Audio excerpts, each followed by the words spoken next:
Okay, so this is going to be a tutorial on how to make a low poly tree. CG-Geek did a tutorial on low poly tree in 1 minute. I've been doing Blender for some time now, but I found it a little difficult to navigate at places, and it looked like other people had the same problem too, just navigating through the comments. So I just made this video elaborating a little bit of process. That's it. So let's get right into it. So the first thing I did was scale down the cube to 0.2 by 0.2 by 0.2 meters because that's really big. So the first thing I did was hit tab to go to the edit mode, control R to get a loop cut, scale that loop cut, and then fiddle around with it, push the bottom edge at the top. Then I kind of tried to play around and get the shape of a tree trunk, and I figured the best way was to, after you do the loop cut, select the top faces and scale it on y-axis. Then you get kind of like a shrinking kind of shape, and then you can scale it more down and continue with the shape. So after that, all you got to do is just scale it up. So the easiest way to extrude is hover the mouse pointer onto the point you want it to be extruded to, press Ctrl on the keyboard and press right click. Press Ctrl on the keyboard and right click on the mouse. That way you don't have to change the direction after extruding on G. It automatically follows the direction. So after I started getting a little bit of basic shapes, I kind of got lost and had to bring a reference. I did not follow the reference branch to branch, but just to have something at the background to look at and continue to flow the branches. So one thing I noticed was if you are giving a little bit of change in direction in the branches, it's better to make that point of change, or the point where the direction of the branch changes, as a node point where you build up another branch. That is how it usually works in the nature too, where there are folds. Wherever you see folds, you see branches coming out of those points.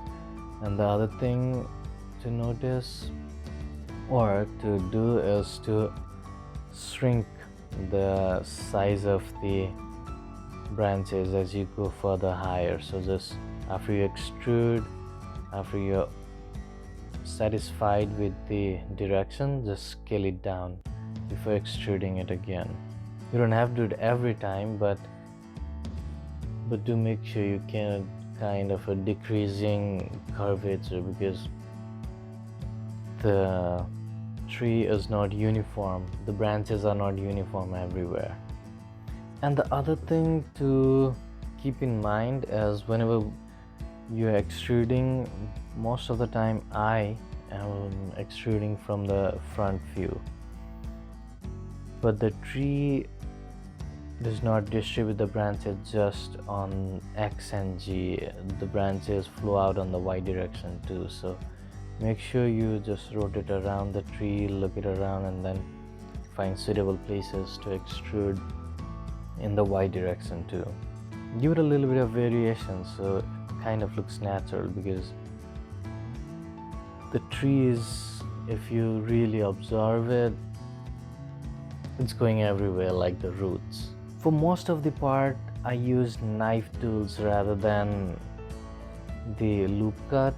You could get the knife tool just by pressing K on the keyboard, and for the loop cut it's Ctrl R, but I use knife tools because you only need one face to extrude the branch.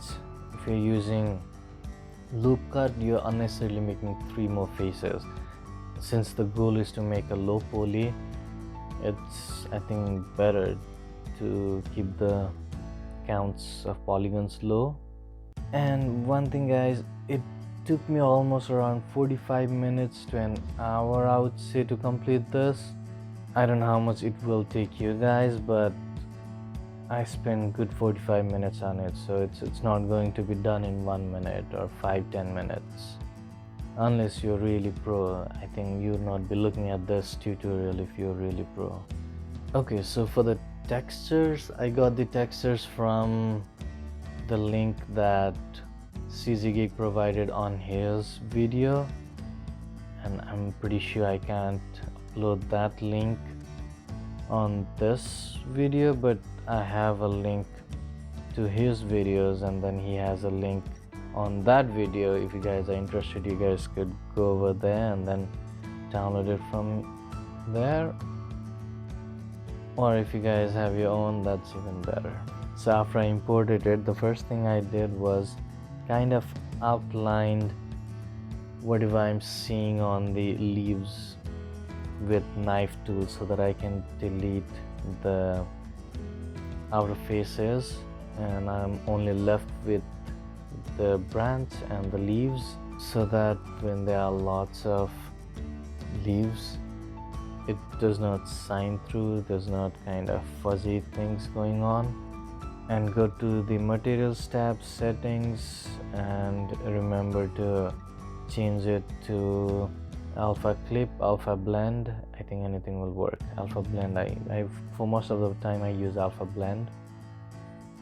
Okay, now these branches are going to be assigned as particle systems, so there's a specific points that particles come up through. So for that, I just align the starting point of the branch as the origin of the object, so whenever it comes out from that point.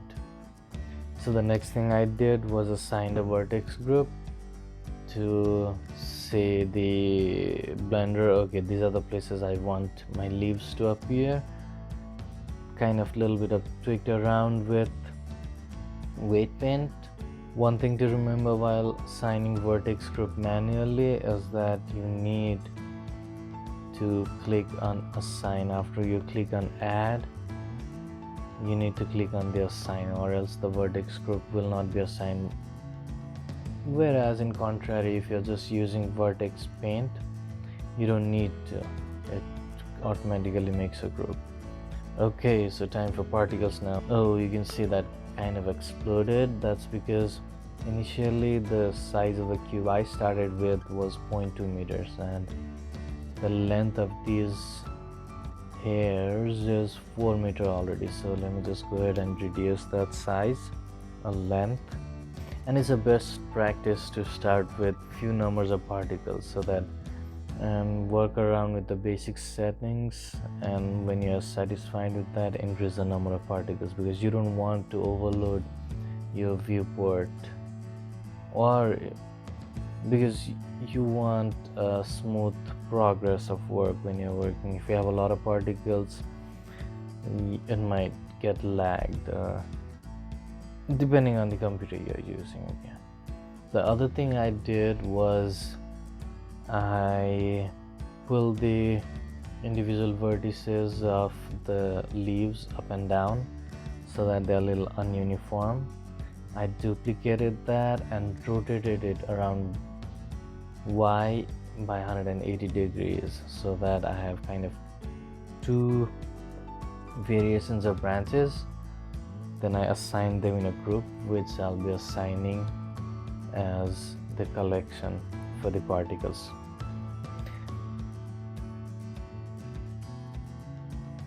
Then assign your vertex group. Then turn on the rotation and change the orientation axis to global G, because now all of the particles will stand straight. They'll not deviate on their own axes. It's easier to control that way. So now whenever I'm assigning randomness phase or random phase, they just rotate along that global Z axis. If they would be rotating around local axes, then there would be really quite a variations of rotation and and the problem would be they would be turning everywhere from bottom to left and right. So randomize the scale a little bit. Okay, then I increased the number of particles to 300, but I felt that was too much, so I turned it down to 250. Okay, now for the setting part, as I said, all these resources has been provided on the CG-Geek tutorial link. And as we know, the leaves are not opaque at all, so let's provide some translucency to the leaves. Bring in the translucent shader, mix it with the principal shader, provide the color of translucency from the image texture, and voila, you get a translucent leaves in the branches. Okay, so now let's deal with the text of the trunk. It's not a big deal at all, just copy the textures in the blender, just bring in the texture images, normal maps, roughness, specular, whatever you want. Connect the normal with the normal map. Okay, the first thing you do is UV unwrap, so open up a new tab, new window for UV editor, go to the edit mode, tab it out, select everything, and then press U, smart UV unwrap, you can do anything. And since usually the textures are too big the first time you UV unwrap it, so just scale everything you see on the UV editor, scale it by 20-30 times, tab in, tab out, look at the result. If you're satisfied, that's good. If you're not satisfied, change the settings, tweak the settings. Everyone has different eyes, everyone looks things differently, so I think I scaled it around 25 times, and then I just brought in other images for roughness, normal, things like that, specular. I didn't like that the tree bark was really green and the leaves were really green too, so I kind of faded out a little bit of the green by adding it with mix RGB and providing a tint of some other color. That's about it. We're done with the low poly tree in about 30 to 40 minutes. And it's better if you render it in cycles. It gives more of an accurate representation.